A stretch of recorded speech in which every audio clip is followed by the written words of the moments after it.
mic check. Okay na? 8:17 ngayong gabi, ilang minuto matapos yung sunod-sunod na putukan dito sa Senado, dito particular sa second floor ng Senado. Nag-uusap natin kanina si Senate Secretary Mark Leandro Mendoza at sinabi niya sa atin na kaya nagkaputukan dahil may mga pumasok dito na mga perceived na tauhan ng NBI. So hindi pa nila kumpirmado kung mga taga-NBI talaga yan. Meron umanong dalang mga armas yung mga taong iyon. So sinita sila at nagpaputok daw. Unang nagpaputok yung mga di umano ay taga-NBI ngayon. At nangyari doon sa dulo, itong second floor, doon kung nasaan pa rin yung mga sundalo, yung mga may hawak ng long firearms. Pero isang blue or green ayan. Hanggang sa ngayon ay nandito pa rin sila. Makikita natin, andito pa rin sila. Naka-standby sila dito sa dulo ng second floor. May long firearms, naka-bulletproof yung mga sundalo. Hindi natin sure kung sila ay detail pa dito sa Senado o augmentation sila na ipinadala dito. So yung mga perceived o yung mga drama ng NBI, nandoon sa kabilang side, ito hallway, doon sa mga committee rooms, doon sa bahagi ng mga committee rooms na hindi natin makita. So sabi ni Secretary Mendoza, sa kabila ng mga nangyari ay masasabi pa rin niyang ligtas dito sa Senado, contained ang sitwasyon at nagko-coordinate sila. Kakausapin din daw nila ang NBI at alamin kung talaga nga ba na taga-NBI yung mga pumasok dito. Makikita niyo, nagkagulo dahil sa sobrang gulo kanina ay nagbansasa na yung mga display na nandito sa second floor. So hanggang ngayon, naghihintay pa rin tayo ng update mula sa Senate leadership, wala pa rin maharap sa atin. Nakita natin kanina si Senador Robin Hood Padilla, pero sabi lang niya ay delikado dito at huwag tayong magstay, pero hindi na siya sumagot sa iba pang mga katalagos. Sa second floor. So hanggang ngayon, naghihintay pa rin tayo ng update mula sa Senate leadership, wala pa rin maharap sa atin. Nakita natin si Senador Robin Hood Padilla, pero sabi lang niya ay delikado at huwag tayong magstay, pero hindi na siya Okay ka lang, sumagot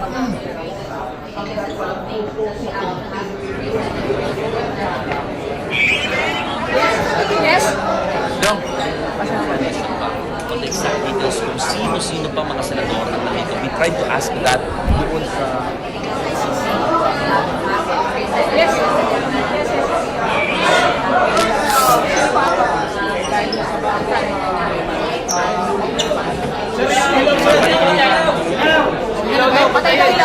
Patay ilaw. Okay ka na? Aba, kuya, thank you. Paano na lang? Okay ka lang? Okay lang kayo? Okay lang po kayo?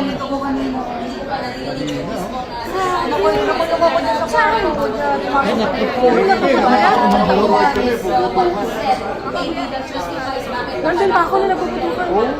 Nasa big kami ng mga armadong police, Senado, at maging mga Office of Senate Supervisors, mga baril at bulletproof vest. Hindi kami sanay sa ganyan dahil na usually wala naman silang ganang mga baril dito sa loob ng Senado. Ma'am Ses.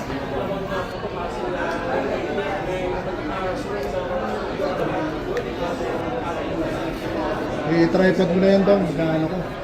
Kasi may tripod mo. Ayun. Ito sa kala. Ayun.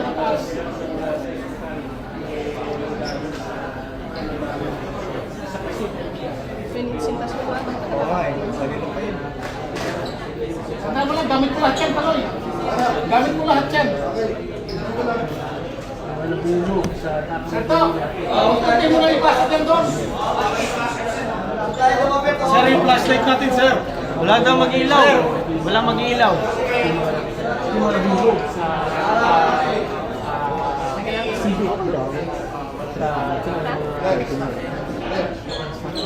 Gusto mo yung tumatakbo yung lahat.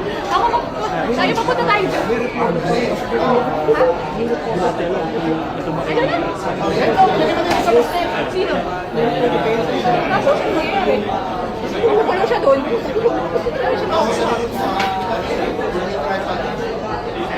Yes. Oh, Paloy. Lalo katungkilahan na yung ulo kanina kaya sobrang nagkanda bagsakan yung mga exhibit dito.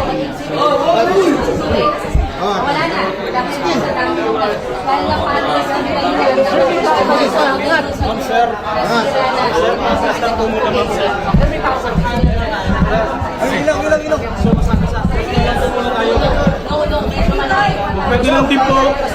Pwede lang din po, huwag tayo masyadong maingay, sir, ma'am. Sir, sige na po, atras na po. Sir, ma'am. Sir, ma'am. Sir, ma'am. Nasaan pa isa? Pinapatras na yung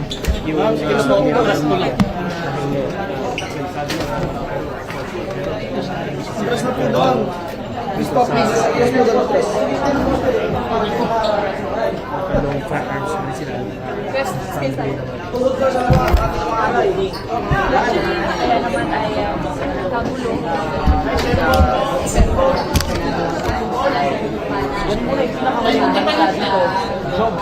Ito,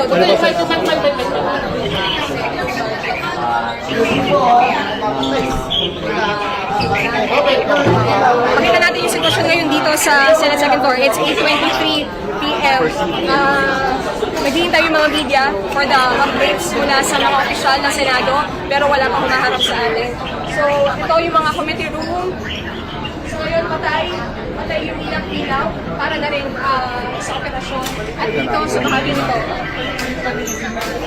nandito yung office ni Senate President Alan Peter Cayetano. Sabi sa atin ay nandoon pa siya sa loob. Hindi natin alam kung meron pang ibang mga senador. Pero definitely ay mayroong staff dyan. Ang sabi ni Senate Secretary Mark Leandro Mendoza, ang instruction ni SP Cayetano ay to keep everyone safe, to keep the vicinity safe. Pero sa ngayon hindi natin masabi kung matatawag nga ba natin ligtas itong nangyayari dito sa Senado.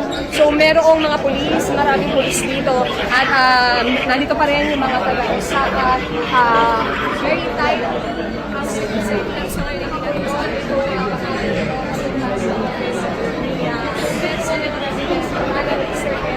at hanggang sa ngayon nga ay nag-aabang pa rin tayo na Kids always glued to screens? Imagine stretching the giraffe. ibahin nyo kaya, ibahin. Pwedeng doon? Okay. Nagpas 30 minutes na nang matapos yung putukan, pero mapapansin po natin na doon sa dulo ng hallway na ito ay naka-standby pa rin yung ibang personnel ng Philippine National Police, pati na rin yung iba pang miyembro ng OSAA. Pag pumunta ka doon sa hallway na yon, ang sabi sa atin, ang paliwanag sa atin ng ibang mga staff na nakausap natin ay dead end na yung lugar na yan. Kaliwa may isang office, pero sa kanan naman ay yung CR. Dito sa sumulong room, madalas ginagawa yung press conferences at dito tayo kanina naka-standby bago natin narinig yung putukan. Pero bago din yun, isa sa mga napansin natin ay yung mismo yung acting sergeant at arms ang nagsuot ng vest, tapos nagkaroon ng formation, nasa likuran niya yung mga miyembro ng Philippine National Police at nagdire-diretso sila dito. Ilang minuto lang pagkatapos nun ay narinig natin yung ilang rounds ng putukan at sinabihan na kami na umatras at yumuko. Secretary, nasa loob po ba si Senator Bato? Not arrest Senator Bato, just to be clear. Not arrest. I am not here to arrest him. I am here to secure everyone. Okay? Sino po ang napaputok ng baril? Sabi na po po nakalitong piling. Pinel Chango sa 24. Ay, sorry, sir. Gamit natin. Ha? Gamit natin. Gamit natin. Doon sa loob. Bawal daw, bawal. Bawal.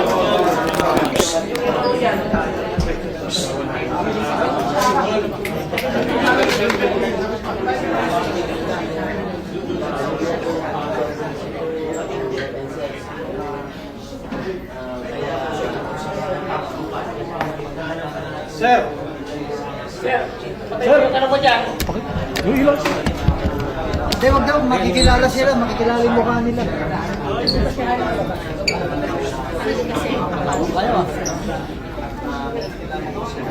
Ilang asok-sok lang pa rin. Secretary, your guidance to the chief to stand down. Everybody stand down.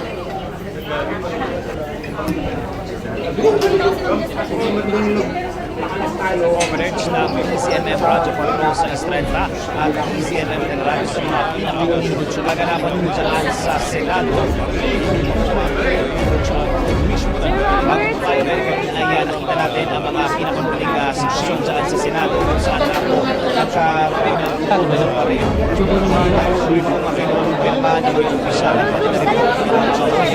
Kung sino ang unang nagpapapulit ng baril at sino ang target at sabay pa rin po ba ng Senate building si Senator Ronald De La Rosa na kahapon ay inilabas na ng International Criminal Court ang arrest warrant laban sa kanya. Sa gabi rin po nakita natin na dumating na sa building ng Senado ang articles of impeachment na ipinasa ng mababang kupulungan ng Kongreso kaugnay ng impeachment case laban kay Vice President Sara Duterte. Samahan niyo po kami ngayong gabi. Ako po si Radyo Patrol, Christian Yusores. At ako lang po si Radyo Patrol, Marlene Padilla. As partner kung matatandaan natin bilang briefer lang doon sa ating mga tagapakinig at taga-subaybay. Ito pong naganap na putukan ng barel diyan po sa loob ng Senado ay sa kasagsagan po ng tangkang pag-implementa ng pag-aresto nang hindi pa kinukumpirma ng mga kinaukulan kung sino yung kanilang target arestuhin doon sa lugar. Pero kung maalala po ninyo kanina ay clear yung ikalawang palapag ng Senado dahil matapos ka pong i-anunsyo na meron daw magkakaroon ng arestuhan. Hindi binanggit kung sino ang aarestuhin. Pero sa oras po na 8:29, puntahan na po natin ang ating mga Radyo Patrol na nagbabantay dyan sa Senado. Unahin na natin si Radyo Patrol, Kelly Cordero. Kelly, anong sitwasyon ngayon dyan? Christian, Marlene, medyo nagkaroon nga ng tensyon o kaguluhan ngayon lang dito sa labas ng Senado. Una, kanina nga itong matapos makarinig ang lahat ng hininalang putok ng baril. Pagkatapos ito, dali-daling naglagay ng barikadang security personnel ng Senate, naglagay ng 3 metal fence sa loob ng gate ng Senado. Bukod pa yan sa mga nakalagay na barbed wire sa labas ng gate. At pangalawa, sinabayan pa ito nitong mga Duterte supporters. Sinisira o puwersahan nilang tinatanggal yung metal fence din na iniligay ng PNP para hindi sila makapasok dito sa tapat mismo ng Senate gate. Ayon kay NCRPO Regional Director Police Major General Anthony Abirin, magdadagdag na sila ng puwersa ng pulis dito sa tapat ng Senate building para masiguro ang katahimikan at kaligtasan ng lahat. Sa mga oras na ito, nasa 1,400 na pulis na ang nakapakalat dito sa paligid ng Senado at mamaya magdadagdag pa niya ito ng 200 to 300 PNP personnel. At maidagdag ko na rin Marlena, Christian, kanina habang papalabas ng Senado ang sasakyan itong ni former Senate President na personal niya minamaneho sinugod nitong mga taga-suporta ni Senator Bato at ng mga Duterte. Pinagmumura, pinalampag at sinabuyan rin ng tubig. At yun lang, kakapasok lang din Marlene at si SILG Vic Remulla dito sa Senado. Ayon kaya Remulla, hindi para arestuhin si Senator Bato Rosa, kundi para masiguro ligtas nga ang mga senador kasunod nga nung naiulat na may nakarinig ng putok ng baril. Balik sa inyo, Christian. Kelly, nabanggit mo merong lumabas na kotse kanina at kumbaga parang dinumog, sinugod ng mga nagpoprotesta dyan. Sino nga ulit ang sakay ng sasakyang yon? Si Senator Tito Soto ang sakay. Na papalabas. Personal niya itong dyan sa nakuha nating videos at yun nga, kinalampag sa dito bago lumabas sa barikada ng PNP. Kinalampag sa nitong mga Duterte supporters at pinipilit pa nga ang ibaba itong bintanan sa sasakyan niya para makita nila mismo kasi hindi naman masyado tinted. So nakita nila na si Tito Soto nga ang nagmamaneho at yun nga pinagmumura nila, pinagtatapunan nila ng baso na may lamang tubig. So ngayon sabi niya, Abirin ay i-confirm nila ito at hahanapin nila yung mga iniulat na nagtapon at ng bato sa sakyan ni Senate Tito Soto. Kelly, nung sabi mo may narinig kayo mga gunshots mula dyan sa lugar kung nasaan ka, ano yung naging reaksyon ng mga rallyista? Yun ba yung nag-trigger? Ba't sila nagpupumilit na makapasok doon sa mga barikada na hinarang ng mga pulis? Actually, Marlene, hindi natin alam kung may connection dyan, kung bakit sila biglang nagwala dito at nagpupumilit na pumasok dito sa tapat ng Senate. Pero malaki ang possibility na dahil din doon, Marlene, kasi pagkatapos noon, medyo naging aligaga nitong mga security personnel dito sa Senate at naglagay nga itong 3 metal fence agad sa loob para walang makapasok at makalabas na sasakyan. Isa na lang, Kelly, saan sa kinatatayuan mo ngayon, nabanggit mo na may mga nagpoprotesta na pinipilit sirain o itulak yung mga barikada. Ano na yung sitwasyon ngayon? Sa ngayon, as of 8:32, medyo kumalma na sila. Ang nakikita ko lang kasi ngayon dito, Christian at Marlene, yung mga pro-Duterte supporters na lang, itong mga taga-suporta na lang ni Senator Bato de la Rosa. Kanina medyo marami-rami, halo-halo, no? Medyo 3 grupo sila dito kanina. Mayroong grupo na anti-impeachment, may grupo na pro-impeachment, at may grupo din o yung Tindig Pilipinas na anti-corruption talaga, anti-Marcos Duterte. Alright, Kelly, maraming salamat. Yan po si Radyo Patrol, Kelly Cordero. Go, partner! Samantala, kunya naman natin ang sitwasyon doon sa lugar na kinaroroonan ni Radyo Patrol, Bert Dizon. Bert? Bert? Yes, Marlene Christian. Sa mga sandaling ito ay